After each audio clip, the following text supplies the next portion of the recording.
advice would you give to individuals who are perhaps thinking, that's great,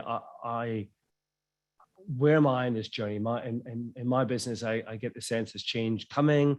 Maybe it's not as structured as you're going through at Pernod, Jeff, but what advice would you give to the individual in terms of the contribution they can make in getting themselves ready for what organizations need to be working like in the future, the role that they can play at an individual level? Yeah, this is probably one of my really favorite passion points or passion topics, Mike, is really leadership and personal development.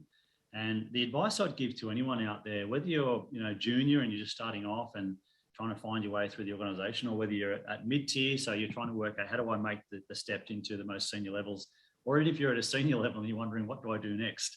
I think from my perspective and what I've learned is you've got to be really curious, and you've got to be curious for yourself. So that's one thing. The second is, talking around career plans, be really flexible, but have a plan. The amount of times I've worked with or come across individuals who have great ambitions, but they actually don't have a plan on how they're going to get there, and they're not sure, and there's a lot of self-doubt.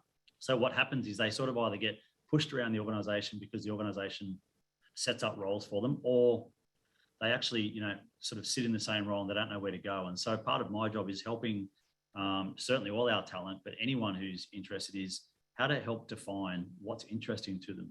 How to actually they understand what are their career ambitions, but what are the things they need to do. And that's the gap today, I think, in terms of taking real accountability for your own career, is actually doing something about it. It's not enough to have a goal to get to, the head of or the business manager. You have to be doing something for yourself.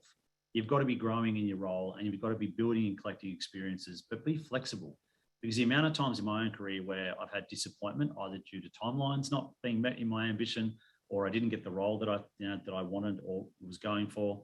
But you've got to reset and actually then recheck, and it just consistently rebalance what you're doing. And I find if you can do that and be open, you're actually going to be much more open to what's going on in the world, a bit of a sort of call out to the universe, and funnily how things come along when you're open. But I guess the message I want to leave with everyone out there is do something for yourself.